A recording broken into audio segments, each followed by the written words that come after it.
Hi there, I am Dany, an official tour guide here in Paris, and I welcome you to this little preview we're gonna make about my guided visit in the Palace of Versailles. I'm gonna tell you a story about kings and palaces. So we're in France, of course, at the beginning of the 1600s. The king is Henry IV. He had a son called Louis. It was the 13th of his name, but he's not king yet. He's just a little boy. The king, Henry, he lives in Paris and he loves coming to hunt here to Versailles. Versailles back then, it was just a very humble hunting lodge on the top of a hill surrounded by forest, okay? And well, the king came here with his son, it was this father and son activity. They came together to hunt here at Versailles. And unfortunately, Henry died when Louis, he was only 9 years old. Eventually, he became Louis XIII, but he didn't like power. He let the prime minister, the Cardinal Richelieu, and even his mother rule. Well, he enjoyed coming here to Versailles to enjoy some alone time and coming here to hunt. He was a little shy, actually. He turned the very humble hunting lodge of his father, Henry, into what you see here. All these buildings, okay, they are the hunting lodge built by Louis XIII. And he loved it here, but for the rest of the court, even for the queen, for Anne of Austria, it was so unworthy, This was like, they call it the house of cards, It wasn't a kingly place, but Louis loved it. And he didn't get along with his wife. And this is a problem because we need an heir. It took him 23 years of marriage to have an heir. And when he finally was born, it was a boy, thank God. So Louis XIII came here to Versailles with his son, little Louis, to hunt, to maintain this family tradition and, to spend some quality time with his son, just like his father did with him.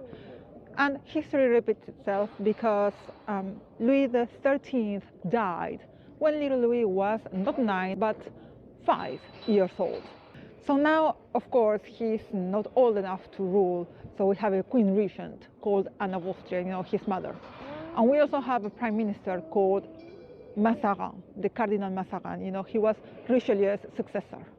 And it happens that during the regencies, the power is weak.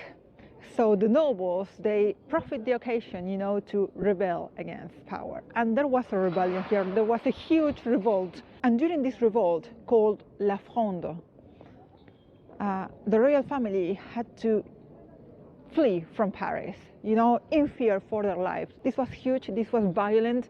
And I repeat, the king, he was only 10.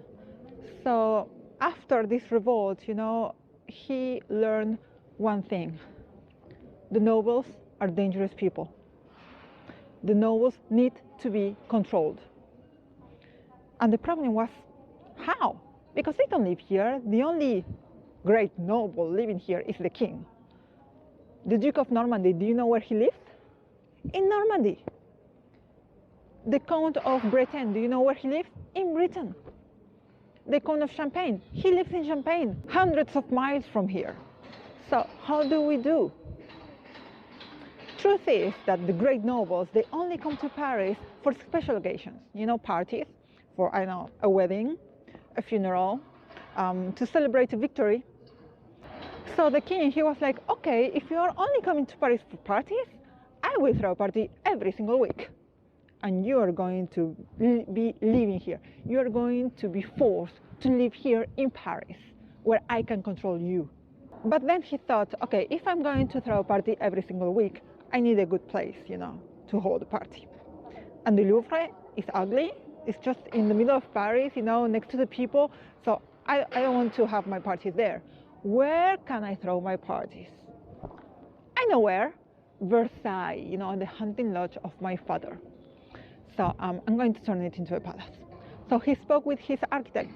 And the architects, they were like, okay, we're going to destroy that ugly hunting lodge and we're going to build a huge palace and it's going to be wonderful and beautiful. And Louis, he was like, what? No, no, no, no, no, no. You don't even think about it.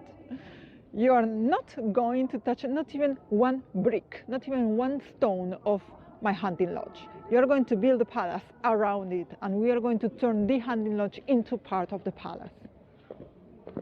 And that was quite difficult, actually. But it's what we have now. That's why the hunting lodge is still here, because Louis loved it. So he turned entertainment, party and pleasure, into a political strategy of control. And he became the maximum example of what an absolute monarchy is. Do you want to know how he did it? Do you want to know all the political strategy behind all this palace of pleasure? If so, I highly recommend you that in your next trip to Paris, you book this visit, and if you have questions, contact me, send me a message. I'll be glad to answer all your questions and help you with whatever I can.